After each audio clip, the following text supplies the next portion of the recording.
your child got the appropriate vaccine dose, if it was a bad vial of vaccination, or if the fever that your child had yesterday would affect your vaccine today. These are all questions that we face when we take our child to the pediatrician or local health department to get vaccinated. One thing that you might not think about is whether or not the child beside them on the bus got their vaccines, or if the child beside you at the grocery store got their vaccines. With the rapid growth of disease, why would you choose not to prevent your child from being infected by a preventable disease? The American Academy of Pediatrics stated in their handout, Vaccine Safety, the Facts, that vaccines save lives, vaccines work, vaccines are safe, and vaccines are necessary. I understand you may be wondering why this matters, why this is important to you. We all are in contact with children in one way or another. If you don't have children, there may be one beside you at the library. Your friends may have children, your niece or your nephew. You are in contact with our younger generation more than you may realize.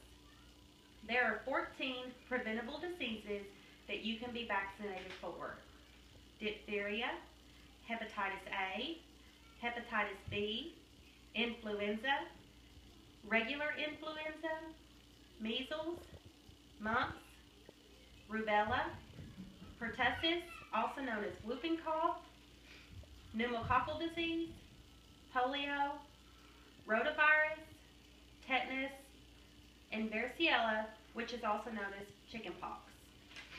The CDC reported that children vaccinated are 90 to 99% effective in preventing diseases. All 50 states require vaccines for children entering public school systems. Although 48 of these states will issue medical exemptions and or religious exemptions. Some vaccines, for example, you receive at different stages in your life. Without vaccinations, there could be another outbreak of a preventable disease. Vaccines can protect future generations because the disease will hopefully no longer exist. However, there are skeptics. Some believe that vaccines can cause autism and even seizures.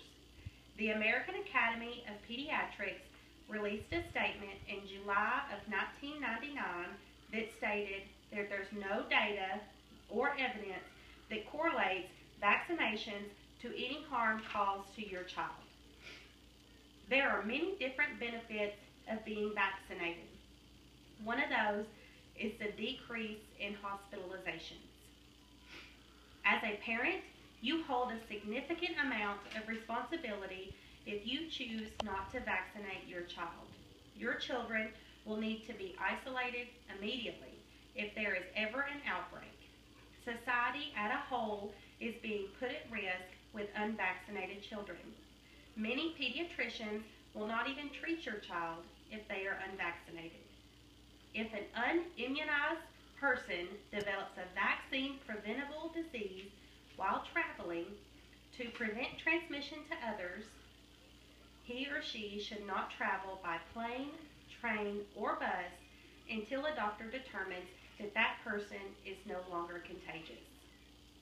Now that you are fully informed and aware of the 14 vaccine-preventable diseases, why immunizations are important, and the controversy over them being linked to disorders, you are able to make the decision on your own of whether or not you should be vaccinated.